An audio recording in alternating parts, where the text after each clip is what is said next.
కర్ణుడు కోపంతో ఈసారి అర్జునుడి మీదకు బాణాన్ని సంధించాడు. ఈసారి అర్జునుడి రథం ఒక 4 అడుగులు వెనక్కి వెళ్ళింది. అది చూసిన అర్జునుడు గట్టిగా నవ్వుతుంటే శ్రీకృష్ణుడు మాత్రం అద్భుతం, నీ ధనుర్విద్య అమోఘం అని కర్ణుడిని ప్రశంసించాడు. అప్పుడు అర్జునుడు, వాసుదేవా, నేను సంధించిన బాణం దాటికి కర్ణుడి రథం 2 సార్లు చాలా దూరం వెనక్కి వెళ్ళింది. అప్పుడు తమరు నన్ను ఎందుకు ప్రశంసించలేదు?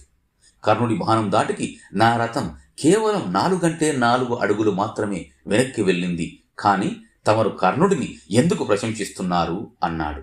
అప్పుడు కృష్ణుడు, నీవు ఒక విషయం మర్చిపోతున్నావు పార్థ.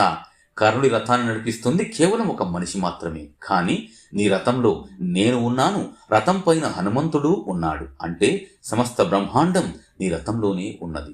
కర్ణుడి బాణం దాటికి సమస్త బ్రహ్మాండమే 4 అడుగులు వెనక్కి వేసింది.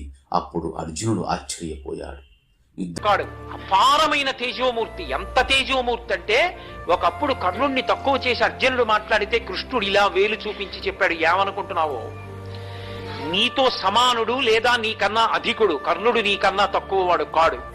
కర్ణుడు పడిపోయాడంటే ఒకటే కారణం, ఎన్ని శక్తులున్నా ఎంత సమర్థత ఉన్నా శిబి వంటి మహాపురుషుల వంటి దానగుణం ఉన్నవాడైనా గొప్ప ప్రభుభక్తి కలిగిన వాడైనా ఆ ప్రభుభక్తి దుర్యోధనుడు లాంటి దుర్మార్గుడి వైపు వెళ్ళిపోయింది.